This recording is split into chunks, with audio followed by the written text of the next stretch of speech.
Alfred! The Joker has escaped. Is the Batwing up and running? Actually, sir, it isn't. I'm pumping jet fuel into it as we speak. No time, Alfred.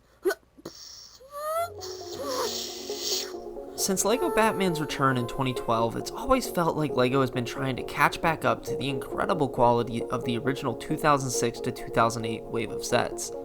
And one of the most apparent examples of this is none other than the infamous 2006 Batwing, a model that I still think is easily the best version of the vehicle. With the official title being the Batwing: The Joker Ariel's Assault, this was part of the original wave of Batman sets in 2006, a wave that I hope to be able to eventually fully cover throughout my channel. This set comes in with 523 pieces and originally retailed for $50, which adjusted for inflation is almost $80, which is kinda crazy and just shows that LEGO has always been an expensive product. Starting out with the iconic gray suited Batman, a figure which was made so iconic not just by the video game but also Forest Fire's animations. This figure looks great and will always be one of my favorite versions of the character. Here is arguably still the greatest LEGO Joker minifigure. This figure to me is the definitive LEGO Joker. His face makes him look actually evil, unlike most other versions of the figure that have come out since. I absolutely always love this hairpiece for him and much prefer it over the Chancellor Palpatine hairpiece that most modern iterations give him.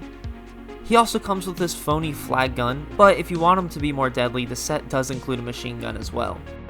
Lastly, we get a Joker henchman who has that amazing henchman face that all of them had in this era. Starting with Joker's helicopter, and this build has actually only ever been remade once in the 2012 set. And to start out, I think this is a build that suffers from being in 2006. Most of the time I have an extreme fondness for builds of this era, however this one just has some bad flaws. Starting with the amount of Technic exposed and just how skinny the tail of the helicopter is. However, not all is bad with the build, as it is packed with some really fun play features. Starting with the laughing gas bombs that you can drop by pulling this Technic rod. These bombs are in the form of translucent minifigure heads, which look phenomenal. I mean, these are awesome. A little further on, and we have these guns that can extend out from the helicopter. These are great, although they kind of look like Star Wars blasters, but I'll forgive it. In the cockpit, you have enough room to put both Joker and his henchmen.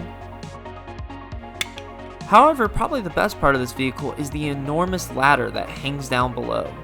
This is great, and you can put the Joker on it, which is really cool and just a lot of fun to swing him around and shoot off it. You'll notice this giant light hanging off the helicopter, and we'll get back to that later. Overall, I think this build is a little rough looking, but it is a lot of fun to play around with, and it still looks alright. Now on to the bigger part of the set, the Batwing. First we have to talk about this awesome stand that was included. The Batwing is massive and would be extremely difficult to display sitting flat. However, with the stand making it stand up upright, it becomes much easier to find a shelf that can hold it. I love the ladder that Batman can use to climb in and out of. I just really enjoy those little things that make it accessible to minifigures. And I just really view this stand as almost an extension of the 2006 Batcave, which is just awesome. Unlike the Joker's helicopter, I think the Batwing still holds up perfectly, with some really great curves and shaping throughout the build to give off this very imposing silhouette. One of my favorite parts of these old Batman sets is the use of pearl gold on his vehicles. It just complements the black very well in a way that the bright yellow really doesn't. One of the big features of this set is to move the wings upward and push out these cannons through the use of these little Technic pins. These cannons once again look like they're from Star Wars, but it's still cool. In the cockpit you can fit Batman as well as have some room for some of his accessories. There is no control panel though on the inside, which is a little unfortunate. Overall, the Batwing looks really good and is a great functional build. Now the main feature of the set, and a feature that runs throughout the entire theme, is the use of this giant rubber missile LEGO used to include in these sets. If we push up on the back tail of the jet, it will shoot the giant missile. Now we take our Joker's helicopter, and the goal is to shoot the spotlight that holds the ladder. After a lot of trial and error, and you do hit it, you'll send Joker tumbling to his death. Alright, I think that worked. I think that technically hit it. I think it did. I think it moved back a little bit. This is a fun feature, however, it takes a lot of work to get right, and also really takes about 2 people to get. This set is incredible, and it puts to shame every Batwing that comes after it. It just does so much right, and it captures that gothic Batman feel that has been lost on modern LEGO Batman.